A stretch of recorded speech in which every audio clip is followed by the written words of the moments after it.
The film I Saw the TV Glow affected me very deeply. Much like Owen, I too felt that I never really belonged in normal society. I didn't have many friends, and even the ones I did have were just the ones I was supposed to have.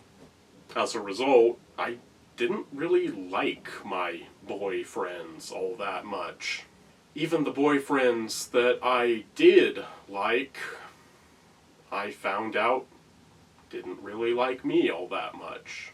It soon became abundantly clear that while they were certainly my best friends, or so I thought, I wasn't really their best friend. I was more of a third wheel in the group. It really seemed as if they were only hanging out with me because they felt sorry for me, or possibly because their parents told them to. They would frequently become so involved with each other that they would completely forget that I was even there. I remember one time when they were gleefully comparing best friend lists with each other, of course being the very top of each other's best friend list, and I was very far down on both of their lists. I was standing right there the whole time, invisible and forgotten. My actual best friend growing up was a girl, but then that didn't end well either, because I wasn't supposed to have a girlfriend. It's a long story that I'm not going to get into here. But suffice it to say that, having found myself denied friendship on all sides, I did what Owen did. I turned to TV. And of course, much like Owen, the TV shows that most appealed to me were the girls' shows. The show that I first got into, contrary to what the title of this video would suggest, was in fact Kim Possible. I watched every episode and both movies numerous times, and when this obsession had finally run its course, I had a hard time finding an adequate replacement. I tried shows like Totally Spies, but, well, I liked that show fine. It just lacked the certain spark I was looking for.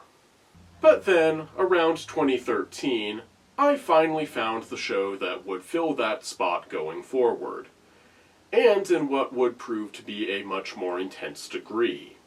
Around that time, I remember attending a Comic-Con and watching a live panel wherein John Delancey talked about his role in the My Little Pony Friendship is Magic TV series. And he talked about how he would ask Star Trek fans, like myself, to watch that show, because both shows, funnily enough, offered a brighter future. Discord. Do you want to hear about that? Yeah! It's not My Little Pony, it is Friendship is Magic. And it purports, interestingly enough, a better future. And I went, oh, very interesting. It has a fan base which are the ages of my sons. Very interesting. And as I'm going further into it, I'm beginning to go, you know, I feel like I'm at the beginning of a really important fan base made up of people who are interested in music, who are interested in art, who are interested in doing good and being good in a world which seems to, at least, I don't know about you people, but as far as I'm concerned, has sort of gone crazy in terms of how mean we've all gotten. And so I'm delighted, and I feel like I'm at the beginning. When I came into Star Trek, along with Patrick, the Star Trek fan base had already been established. Well, I feel like I'm at the beginning watching, a little bit like that lagoon, watching the beginning of a new fan base. And I want to invite you who are Trek fans to embrace Friendship is Magic fans, because I discovered that we all have a lot in common. So, here. At first, I was hesitant. Sure, I had been looking for a girl power type show, but surely this was a bridge too far. But on the other hand, it was endorsed by a Star Trek actor. But eventually, I did watch the first episode, and I was immediately hooked. Here at last was the show I had been looking for. So many relatable characters. I had always had a much easier time relating to female characters than to male characters, and in the mainstream media landscape in this country, that severely limits your options. Normally you're lucky to get one or two good relatable female characters, but here in this show there were 6 main characters with a wide range of personalities, showing that there's innumerable ways to be a girl. Not that that helped me, but it was a nice fantasy. Much like Owen, I got drawn in, and the show quickly became the most important thing in my life. As it happened, during this time, I was in the process of losing the religion I had been brought up with, and this show essentially became my replacement religion. The show's mythology functioning as my Bible, the show's deities as my gods. I mean, yeah, technically it's on the Young Adult Network, but it's way too scary and the mythology is way too complicated for most kids. And since I didn't really have friends in the real world, these show's characters became my friends. But also, much like Owen, I had to keep my obsession with this show a secret. Isn't that a show for girls? Boys weren't supposed to watch this show. As it happened, it turned out that boys and grown men were, in fact, watching this show. A testament to the show's strong writing, to be sure, but this fact didn't really help me. For one thing, it gave me a very clear look at the vitriol being thrown at the fandom by conservative talking heads like Rush Limbaugh, my dad's favorite at the time, and I even heard my dad repeating these points a time or two, though only in general terms. He didn't know I was watching. But moreover, I just didn't fit in with that community. They would say things about how watching the show didn't diminish their masculinity. And that's great. I support that. But that wasn't my experience.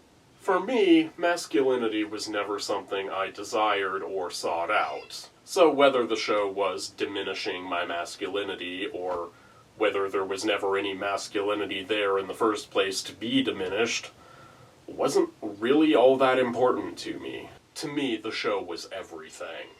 I got in the habit of watching an episode every Saturday evening while my family were all away at church. This was my church service. But my service was a lonely one. I didn't have anyone to share it with. I didn't have a Maddie. The years went by, and my ritual remained the same.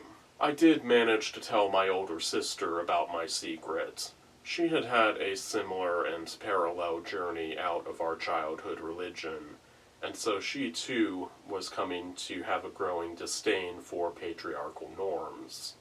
And then I was 19 and moving away for the first time. I wanted to be anywhere but where those memories were. The street signs were different. I moved out of my parents' house and got a place in Austin with my older sister and 2 of our cousins. I struggled to admit it, but I did manage to tell both of them about my shameful secret. I saw it as a matter of disclosure, in case it would be a deal breaker, living with a freak like me. There's an immense pressure inherent to coming out that implies shame. That queerness is something one must divulge as one would a secret. I'm sorry is definitely a feeling I relate to my first attempts at coming out. I'm sorry I didn't do it sooner. I'm sorry I'm not what you wanted. I'm sorry that I'm not what was expected. I remember my cousin's mother telling me that she was glad that her daughters would be living with a man who could protect them. I'm not sure I am that.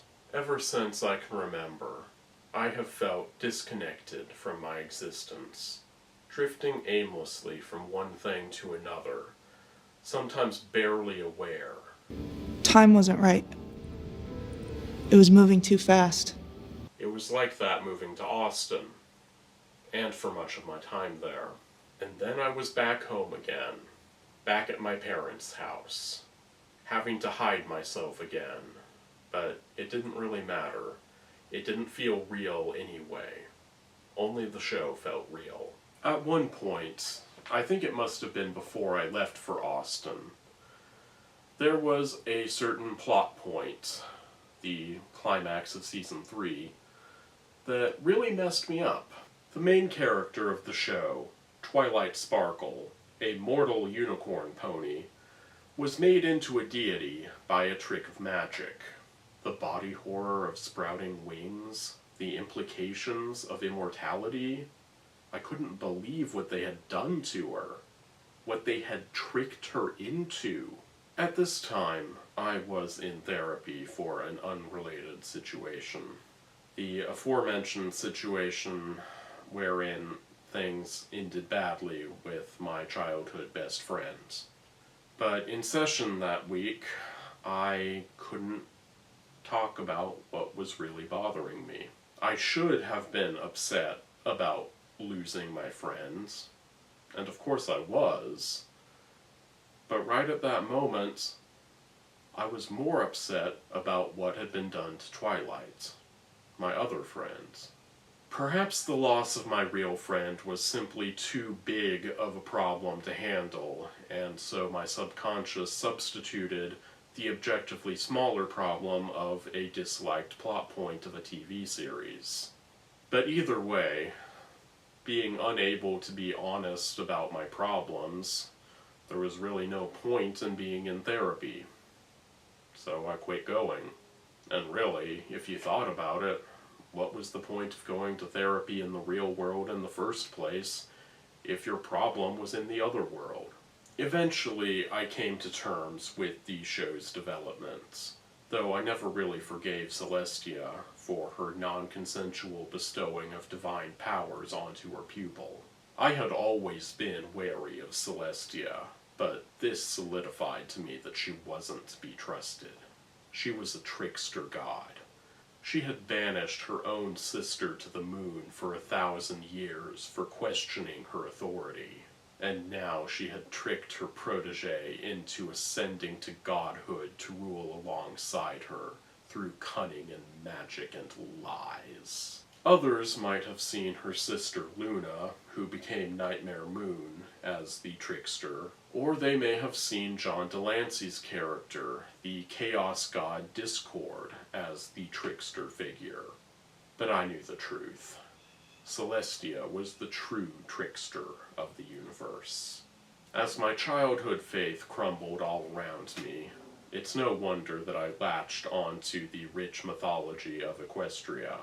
And perhaps it's no wonder also that I latched onto Celestia as a villainous character, as she is the closest stand-in for Jehovah. Although she's actually a much closer parallel to Odin. Odin builds himself up as the good force in opposition to Loki's evil, but it's just propaganda. Odin was much more of a trickster than Loki ever was, and it was the same with the deities of Equestria. Solar Empire propaganda would have you believe that Celestia had no other choice than to banish her sister to the moon for 1,000 years. But Luna had legitimate grievances that Celestia refused to listen to. Nightmare Moon was just a symptom of a broken system.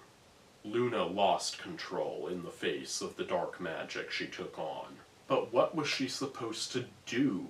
She had to at least try to defy her much more powerful tyrannical sister. But ultimately, Luna just played right into Celestia's hooves. Nightmare Moon was much easier to turn into a villain than Luna ever would have been. During this time, I was also listening to the music of Ada Palmer of Sassafrass a Capella, which is primarily about Norse mythology. So it's no wonder that I picked up on all of the obvious parallels between Norse and equestrian mythologies.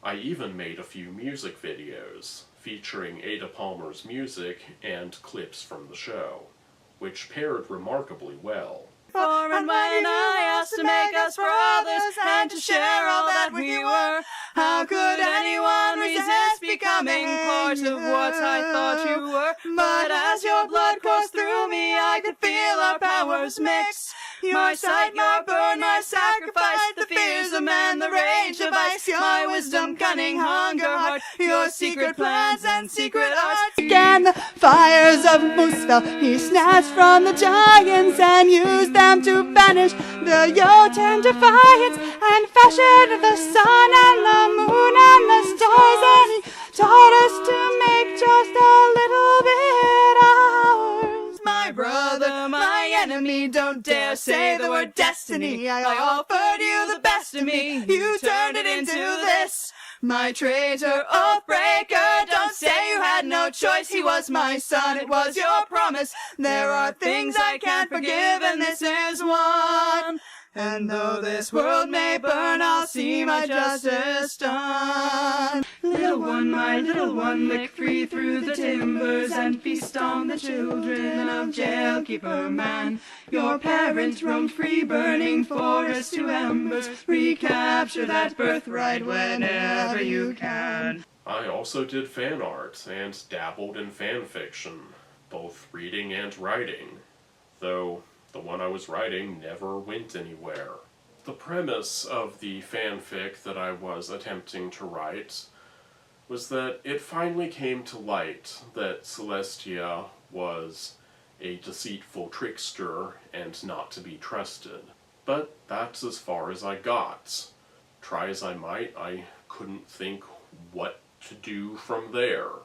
When your enemy is God herself, your options for fighting back are basically non-existent. So what was the story? But anyway, the years went on, and much like Owen, I just sort of moved on with my half-life. The deities of Equestria and the world they inhabited just became less important to me as time went on. I returned to the show a couple of times for a rewatch over the years. I watched through the entire series, all 9 seasons, on Netflix, but it just didn't mean the same thing to me that it once had. It wasn't painful in the way that it's painful for Owen when he sees the pink opaque for the 100th time and realizes that it's trash. It was painful because I still loved it, and I still thought it was amazing, and I knew it by heart, but I hadn't seen it in a while. I was remembering all of these lost memories of it. I remember how much every one of those moments meant to me, and what those characters meant to me, and the way that that episode had so beautifully expressed everything I loved about this thing that I loved more than I loved anything else at the time. I just couldn't get into it in the same way. It was just a silly show for girls, and that's not what I was. No, much like Owen, I needed to finally become the man society wanted me to be. I needed to take the blue pill. But of course, the blue pill is not a one-time thing. If you choose the blue pill, you do not get to simply wake up in your bed and believe whatever you want to believe. That's not what happens, no. You gotta take a blue pill every day, multiple times a day, because that splinter in the mind remains. If you want out, we'll take this pill. If you are where you belong, you can go back to this every day, over and over, forever. You have to take it over and over again, every day of your life. And really, I had already been taking it for years at this point, and the more you take it, the less you have the ability to stop.